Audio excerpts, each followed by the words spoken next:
As a kind of a mid-season gift, which took a little while to arrive, Frankie gave us all presents today. Incredible. Well, I say Frankie. Frankie summoned a demon called Memnock from beyond another dimension to give us presents. My present was this, which is just fantastic. The idea is that it's an avatar into which your soul can flee at the point of death. So he's got to spend eternity like that. So trapped at the end of someone's garden. What if this is in my house, right? And then I'm murdered by my wife and her lover. Do I just go into him and spend the entire time sitting watching that? Yeah, cool. I got given a box in which to store the souls of my enemies. There it is. It may look like an ordinary filing box. And I got given a sword, which apparently belongs to a rabid monkey, but I wasn't allowed to bring my sword out because apparently I'm not to be trusted. Andy, what did you get? I got given 110 quid. Just 110 quid. It's fabulous. And I got fuck all. Myself and Gina, merely being guests, got nothing. That's the brutal logic of Memnock the High Elf. What's that? You want to start the show? Okay. Don't put me back in the box. Don't put me back in the box. Read about the things that happen throughout the world. Don't believe in everything you see or hear. Read all about it. Read all about it. It's a world. It's a world. Read all about it. Read all about it. It's a world. It's a world.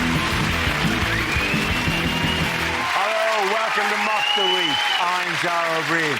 Joining me this week are Andy Parsons, Jeannie Ashray and Russell Howard, Frankie Boyle, Hugh Dennis and Ed Byrd.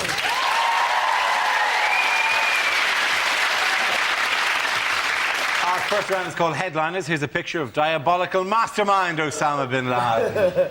But what does NOTR stand for? Is it what he's taped over to do the video? Nuns on the Run? Is it new Osama Top Shot range? Is it saying... Now on Terrorists Reunited. It's actually an advert for his new porn DVD. It's Naughty Osama's Titty Ranch.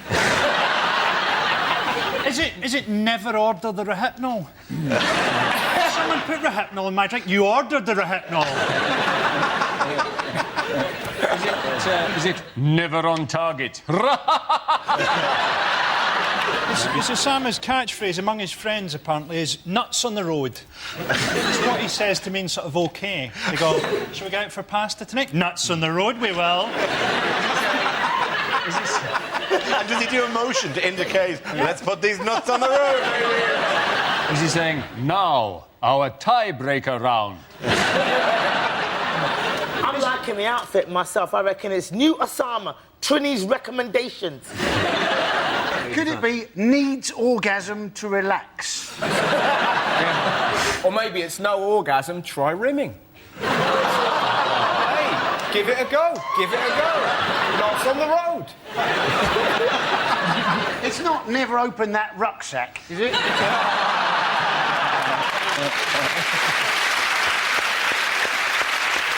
OK, somebody steer me towards the correct answer if you can, It's please. new Osama tape released, is it? It's yes, it is actually, yes. Wow. Exactly right. Well done.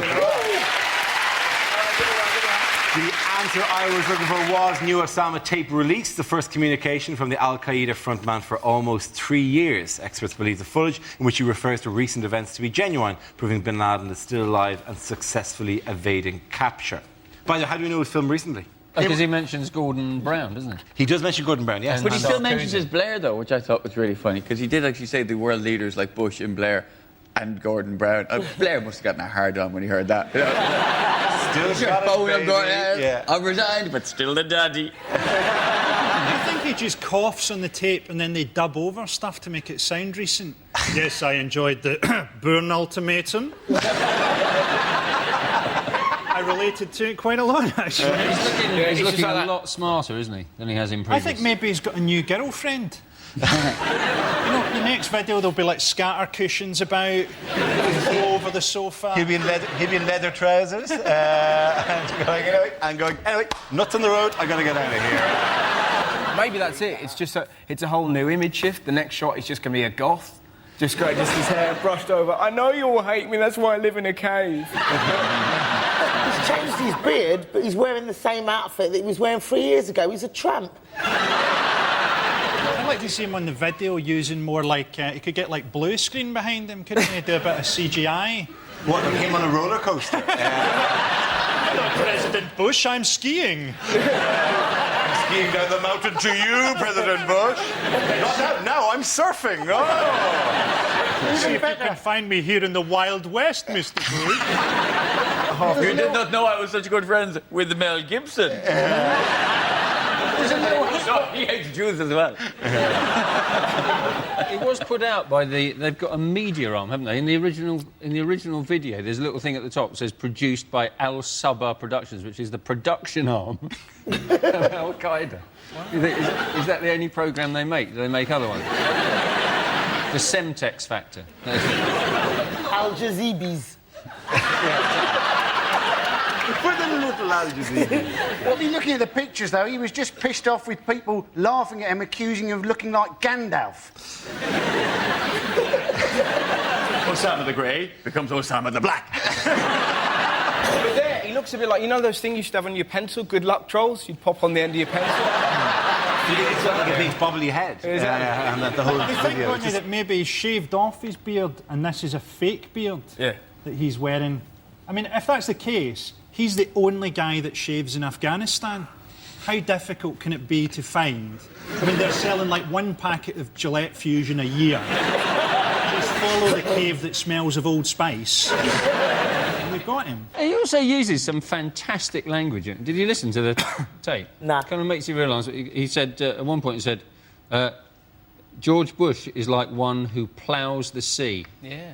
He harvests nothing but failure. Which is fantastic when you contrast that with what George Bush says, which is essentially... Oh, he's directly onto the internet, isn't he? That's why they're getting disseminated as they are. And I just like the idea that he's doing his own Facebook page. Oh, I must update my status. I was filled with hatred of the West, but today I'm more hungover. Oh, a friend request from Abu Hamza. He's a messy typist. What did he blame big business for? Global warming. wasn't It was global warming. He also said, he talked about, he felt for people under the burden of interest-related debts, insane taxes and real estate mortgages. He's basically moving Al Qaeda into the centre because he's worried that David Cameron has taken that ground. And he's rebranding the party. At the end of that sentence, it should say, why not consolidate them into one huge loan? That's what he's doing. He's working for Ocean Finance. He's talking about the environment as well. He's got environmental as well. You think that's a bit rich coming from him? Without air travel, we'd never have heard of him. Yeah, but then he's trying to persuade Americans to embrace Islam. Yeah. I don't think that's going to work out, and I don't think you'd want the Americans to do it their way either. You'd get mosques. By the way, back home, how is Gordon Brown planning to deal with immigration? He's going to squish them, look. That's what he's going to do. Everyone that comes in. Squeeze them like an accordion. He's only going to allow 1, 2, 3, 4, 5, 6, 7, 8 immigrants. 8 immigrants. Only those people who can speak English are going to be allowed to come in skilled workers. Skilled workers. Skilled workers are going to have to show, apparently, that they have got GCSE standard English grade A to C, which is quite a high standard, given that half the people who already live in Britain aren't at that standard themselves. You're going to have skilled workers coming into the country going, oh, I say, I believe in Hertford, Herefordshire and Hampshire. Hurricanes hardly ever happen. And the locals will be going, do what, innit? Nim, nim, nim. Isn't the kids, are Is that you? a bunch of talking mice from Narnia? All I can say to you is, your mum. That's a brilliant argument, that is. I've Andy. heard all the kids do it on the bus. That can stand for almost anything, that can.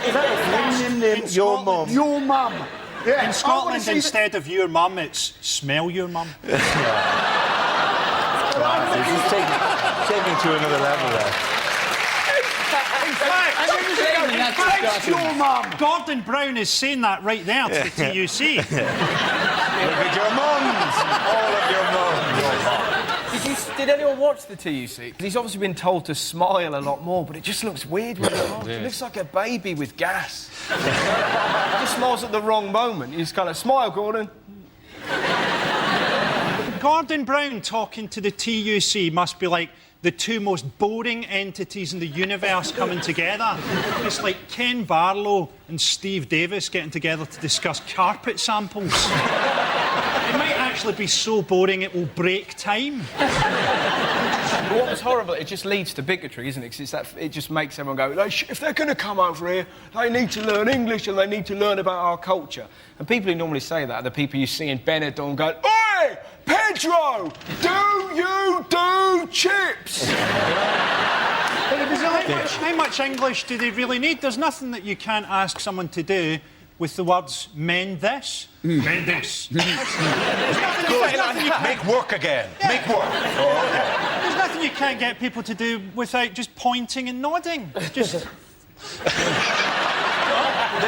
The language that only applies to skilled. There are three levels. There's non-skilled, skilled, and highly skilled. Highly skilled, apparently, only needed English from last December. Highly skilled is doctors and lawyers. Who employs a lawyer who can't speak English?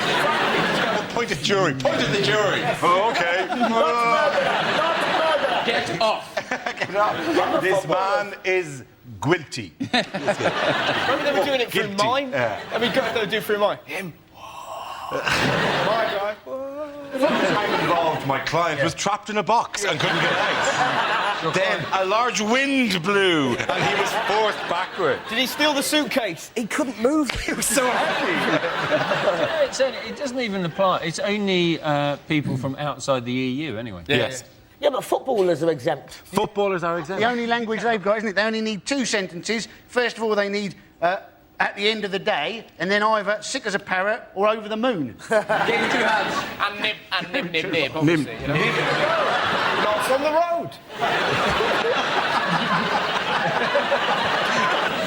I like the idea of a load of asylum seekers in a van just going I before E except after C, I before E.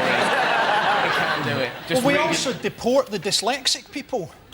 Yeah, go abroad and get a jib. Politicians all now have to pretend not to be racist, despite the fact that they're all quite happy to be racist if they think it will get them votes. You know, so you see, like, Tories pretending not to be racist. It's terrible, the controls they're putting on Eastern European immigration. Don't people know that these are the last prostitutes in the world that you can pay in turnips? Not that I want to stereotype those people, because they can put a curse on you. Do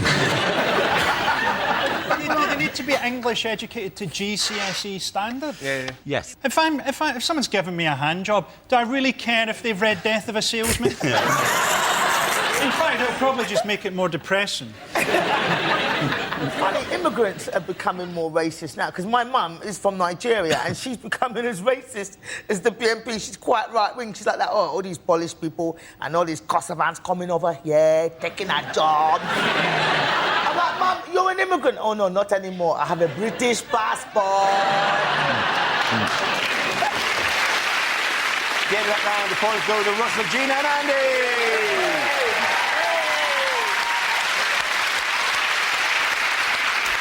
Now we play a round called Don't Put Your Nuts on the Road. This game involves Ed, Andy, Frankie and Russell, so if you could make your way to the performance area, please. This is where we test our performers' stand-up skills. We spin our news generator, it settles on a topic, and anyone can volunteer jokes about the chosen subject. The winner is the team I judge to produce the funniest stuff. OK, here we go. Let's spin the wheel. The first subject is homelessness. Who wants to come in on that? Russell. I had a really great incident with the homeless bloke the other day. That sounds fairly dodgy. But it was really, it's weirdly uplifting. So I gave him £1 and I was kind of walking away and he went, "Oh, mate, I've got a magic dog." Now that is a sentence that buys you half an hour with me, right? And he had sick all down him, this dog, right? And the homeless bloke had sick down him as well. And I was like, "What happened?" And he went, "Oh, we was asleep in a skip and some bloke chucked up on us." It's the most depressing thing you've ever heard. And he just looked at me and went, no, it was amazing. Like, really? Why is that? And apparently what he did, still covered in sick, he stood up in that skip and just went, "Ah!" So this bloke was so drunk he thought his vomit had come alive. That man will never, ever drink again. Beer, Dave, it comes alive! It comes alive! Lovely moment.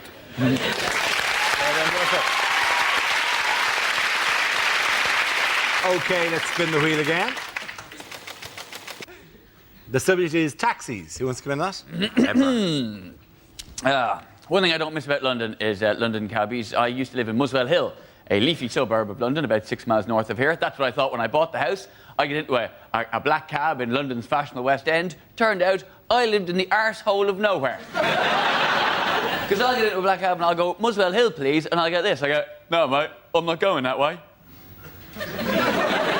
Like he thinks it's a bus he's driving. What do you mean you're not going that way? I'm not asking for a lift. You know, whenever I get this now, I just get in anyway. I go, all right, fair enough. Where do you want to go? Oh, spins them right out, that does. You what? Come on, where do you want to go? I'm paying.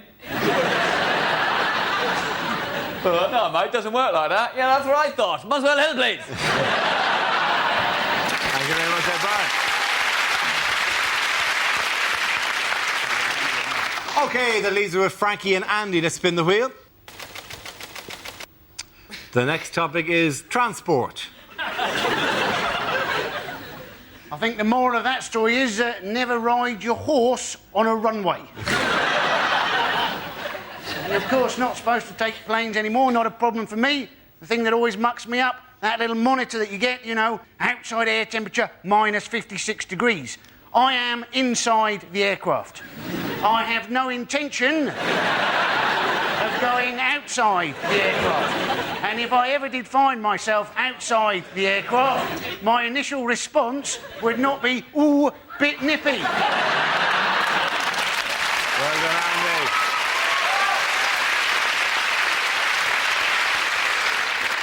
OK, let's see what's been left for Frankie. Let's spin the wheel. It's celebrity. There you go. It was the anniversary of Elvis's death recently. People still think that Elvis faked his death. Surely if you were going to fake your death, you wouldn't do it in a shitting accident. I mean, you'd do something brave, wouldn't you? Rescue a wee boy from a river. Surely not a jobby-related heart attack. We had the anniversary of Princess Diana's death. I thought that at the concert, only Ricky Gervais paid a true tribute to Diana by dying a painful and horrible death. You can get celebrity sat-navs now. You can get a Princess Diana sat-nav. It just keeps saying, put your foot down, I think we can lose them.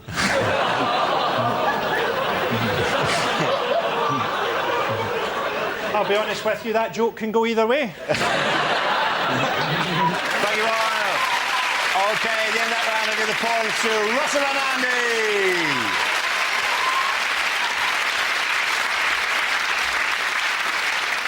OK, now it's time for, if this is the answer, what is the question on the board of 6 categories? Gina, which category would you like? I think I'll go for health. Health it is. The answer is Middlesbrough, Rill and Liverpool. What is the question? In which 3 towns are you considered a lesbian if you're over 14 and haven't got 6 kids? Where are the 3 largest Lidls in the country? Can you name 3 places that Ryanair claim are just outside Dubrovnik?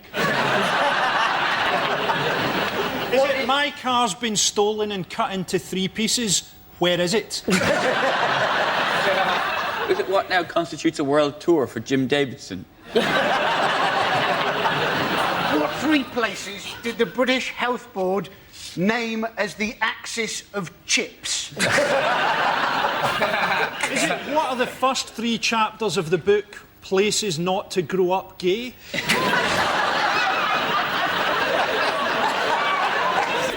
What a Christmas present that would be. What are you trying to say here, Dad? What are you trying to say? Is it what can you buy for 50 nectar points? It's to do with life expectancy, though. It is to do with life expectancy, Three yes. of the lowest in the bottom 10 for life expectancy. That's absolutely right. Well done, Ed. Very good. Yeah. However, I will qualify this as what's known as a healthy life expectancy, the age at which serious illness strikes. The question I'm looking for is areas of which towns have the lowest expectancy of a healthy life. Figures compiled by the Office for National Statistics have shown that people living in the unhealthiest areas of England and Wales can expect to contract serious illness up to 30 years earlier than their counterparts in healthier areas. Anyone who's been to Middlesbrough know that living to 53 is maybe a bit long.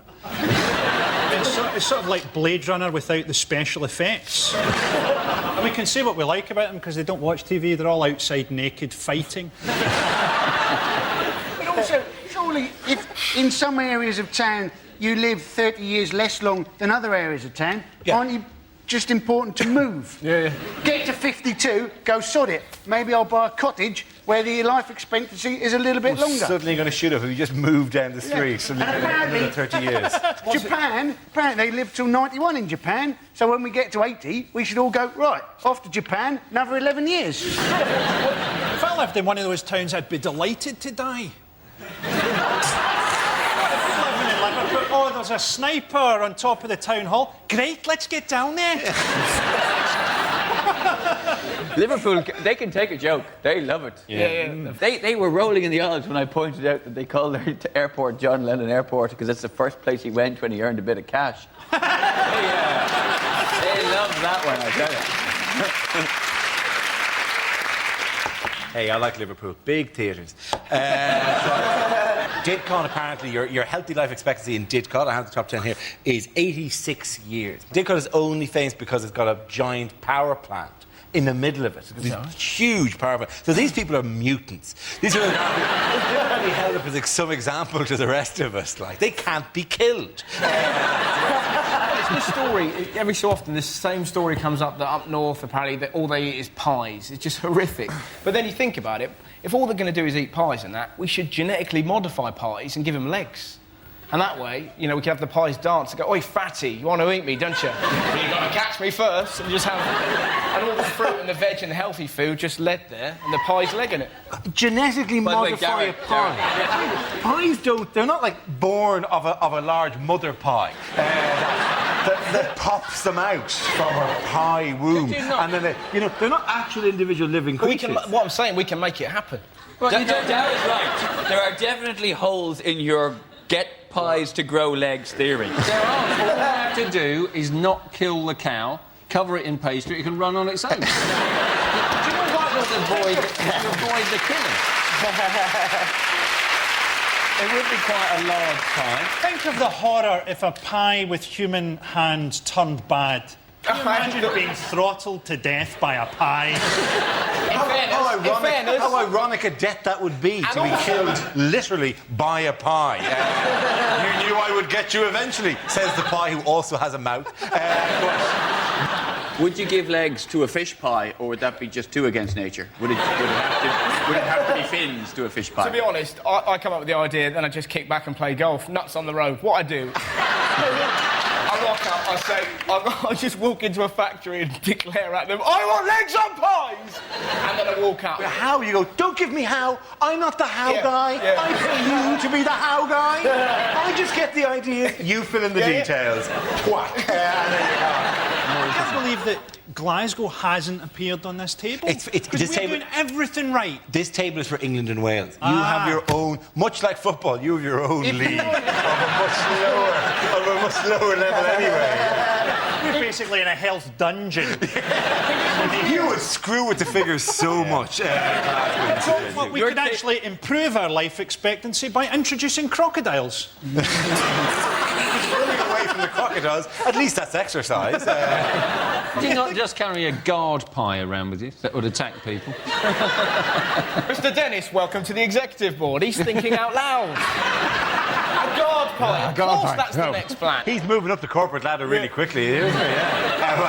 OK, I almost dread asking the next question. What have scientists been given the go-ahead to create this week? Porno pie! pies. Porno pies. Porno pies. Oh, they my- turn up to do your plumbing, they open up with a steak inside, you fuck it. It's beautiful. What kind of pornos are you watching? Some steak, yeah. Whoa, that's got me up the runway. I'm Jeez. trying to get on your corporate ladder, you racist.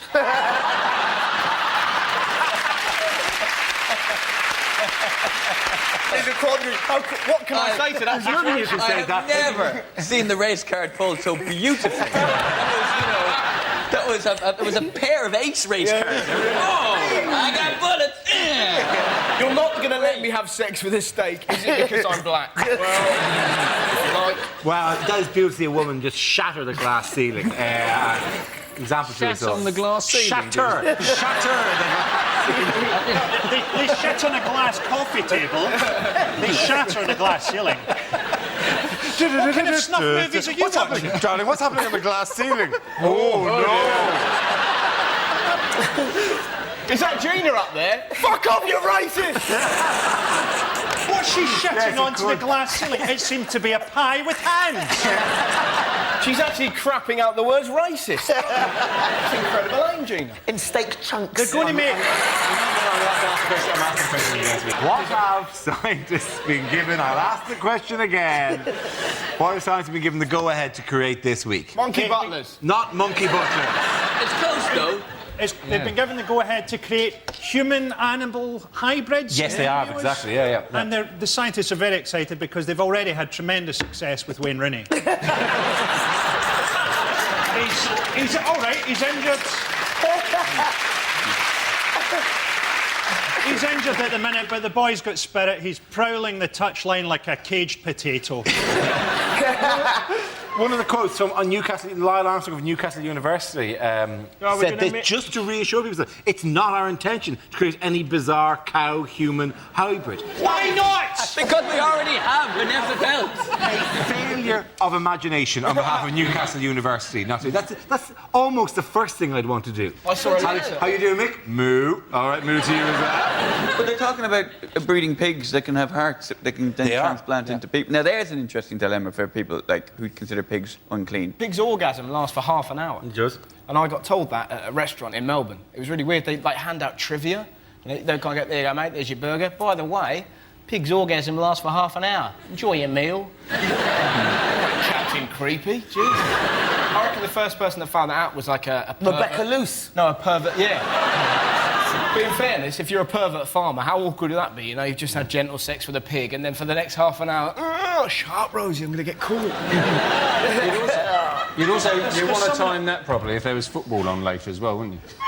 Do you know, I never thought you'd say that to me. Well, just you leaning over. If you're going to have sex with a pig, plan ahead. You know what? There'll be someone sitting at home right now who's heard that pigs come for half an hour. Who'll be going, that one I shagged was faking. Is that a female pig comes for half an hour? I don't know. The male pig would turn itself inside out. Not. Pigs are Let's move really swiftly. I get a feeling we're going to be getting a lot of pigs getting pages on MySpace. Sorry, did I just go too far? Did I? A tiny bit, yeah. Well, my What you could have is a separate pie full of semen. All right. This is... No. I want to hear this. The board. Shat on the glass ceiling was fine. You're Anyway. Hugh Punt from Punt and Dennis. You're sitting here talking about a pie full of pig semen.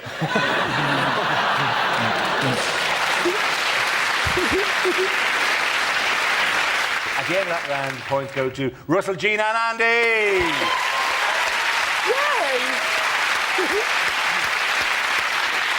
Now we come to our final quickfire round called Scenes We'd Like to See. This is for everyone, so if you could make your way over to the performance area, please. I call ideas for scenarios we'd love to see, and the performers come in with their suggestions, OK? Here we go. The first subject is what a news reporter would never say. Next on News 24, I'm going to punch a zebra. Who cares? No one's watching. Rape, murder, arson. I've had a fantastic weekend.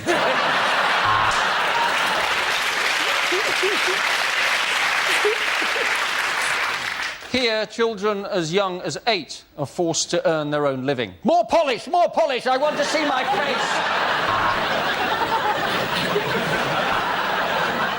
Here on the streets, it seems that Britain is completely in the grip of gang culture. This is John Simpson for the ITN Massive!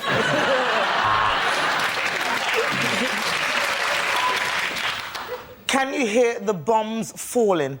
No? That's because they're in Baghdad. I'm here in Peckham. Reports of a mystery man loitering in the area turned out to be me.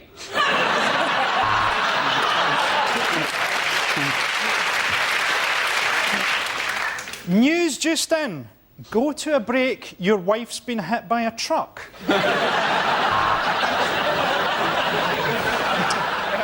And it was just a few feet from here that the shots were fired. I know, I fired them. Well, finally, the power in Beirut seems to be back on. The radiator I'm chained to is getting quite warm. Even amidst the devastation of this earthquake, there are still stories of hope.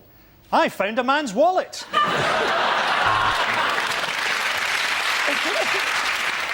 I am actually in my bedroom, but I'm trying to make it look like I'm in Baghdad on a satellite phone.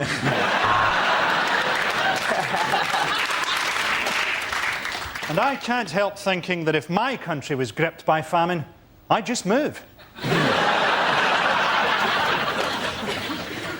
They wouldn't make Trevor McDonald do this shit. And if anything can be learned from this high school massacre, it's surely this. Don't mess with goths. They're fucking mental. The next topic is unlikely letters to be read out on Points of View. Dear BBC, last night I was watching Songs of Praise, masturbating furiously as usual.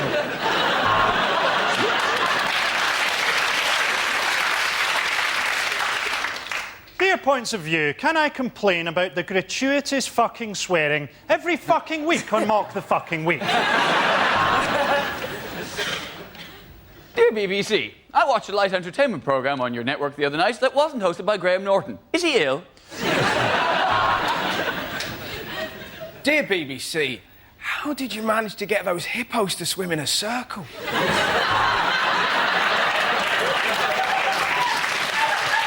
Dear BBC, I am a Nigerian general with £30 million to put in your bank account.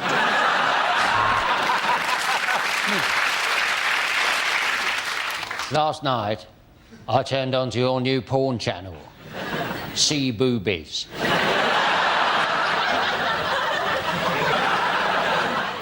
Dear Points of View, I would like to complain about the weird voice you're reading out my letter in.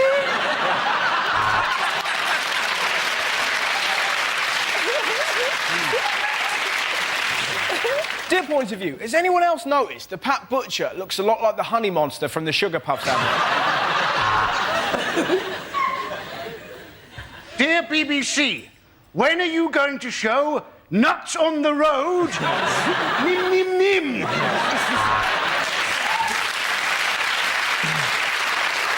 Dear Points of View, I watched Silent Witness with the sound off and it didn't make any sense. Dear BBC, well, it's now 30 years down the line, and I'm no closer to owning a robotic housemaid. Tomorrow's world, tomorrow's horseshit, more like.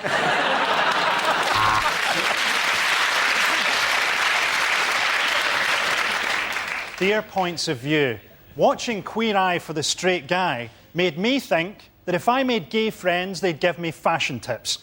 Actually, they fucked me.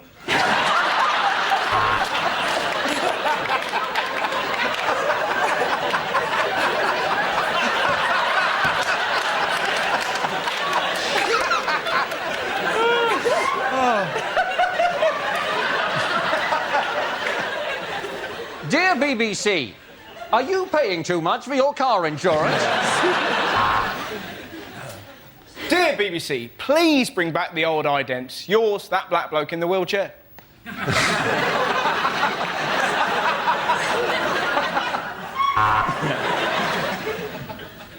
The other night, I watched Nigella Lawson and picked up a couple of good tips on baking bread. And in the process, I just about ripped my cock off. OK, points at the end of that round. Go to Russell, Gina and Andy.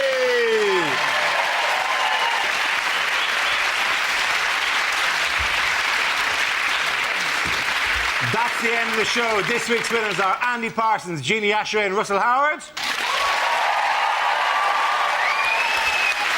For commiserations to Frankie Boyle, Hugh Dennis and Ed Byrne. Thank you for watching. I'm Dara Breen. Good night.